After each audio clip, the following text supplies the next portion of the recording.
Madame, Monsieur, bonjour et soyez les bienvenus.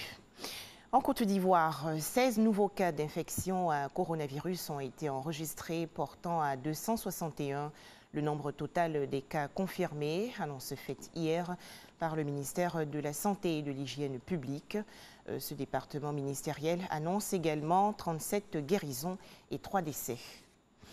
Toujours en Côte d'Ivoire, le point presse quotidien du gouvernement. Le directeur général de la Santé a appelé les populations au respect strict des mesures de protection. Dans son exposé, le professeur Mamadou Samba a préconisé le port du masque ou le confinement à domicile.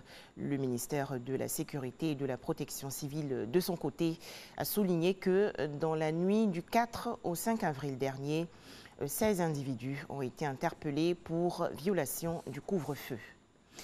Direction à présent les communes d'Adjamé et de Marcory. Des habitants, des jeunes, ont décidé de s'investir activement dans la lutte contre le coronavirus. Ils font respecter les mesures de protection, notamment le lavage des mains à l'eau et au savon. Moussa Konaté. Avant d'entrer dans la boutique pour son achat, cette cliente se lave les mains.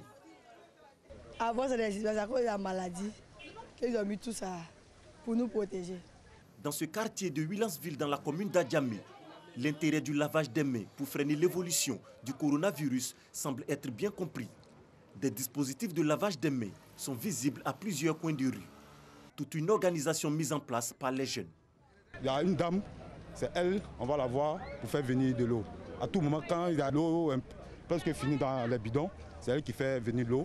Maintenant, quand on voit que nous sommes à court des gels, des savons, on passe encore voir les parents. Chacun donne 10 francs, 20 francs, 100 francs. On prend ça pour aller acheter les gels. Tous ceux qui rentrent, ils doivent laver les mains avant de rentrer au quartier.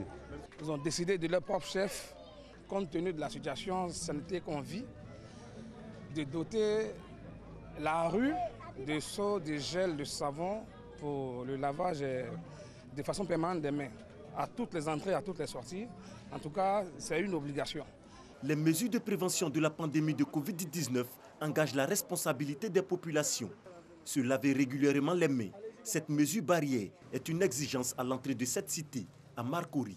Je suis venu au quartier avant de rentrer. Je vois vraiment l'acte de civisme que les petits frères du quartier ont fait. Vraiment, ça fait plaisir. Vraiment, on aimerait que ça serve d'exemple à toutes les communes aussi. Faire respecter cet acte de protection, l'association des jeunes du quartier en a fait son combat. Nos grands frères ont eu l'idée de mettre à notre disposition des seaux avec des gels. Et nous, en tant que petits frères du quartier, de 8h à 18h30, nous sommes sur le terrain. Nous sommes là, nous supervisons tout. Toute personne qui doit traverser le quartier est dans l'obligation de laver sa main. Et s'il ne lave pas sa main, on lui demande de sortir, d'aller dans un autre quartier. Le port de cache-nez, le respect d'1 mètre de distance, des consignes pour lutter contre la maladie à coronavirus, tout comme le lavage des mains, un geste simple et efficace. Cette information à présent, en pleine pandémie de coronavirus, la Belgique a affrété le 4 avril dernier un avion militaire pour rapatrier certains de ses ressortissants ainsi que des Européens et des Canadiens restés au Burundi. Malheureusement, une trentaine de passagers initialement prévus sur ce vol et jouissant de la double nationalité ont été interdits de quitter le territoire, et cela aux grandes dames des autorités belges.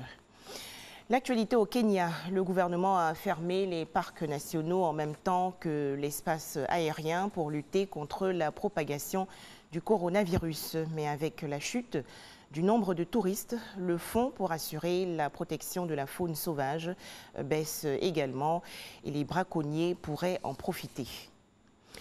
En Tunisie, parmi les victimes collatérales du confinement général en vigueur depuis le 18 mars dernier, les étudiants et travailleurs subsahariens.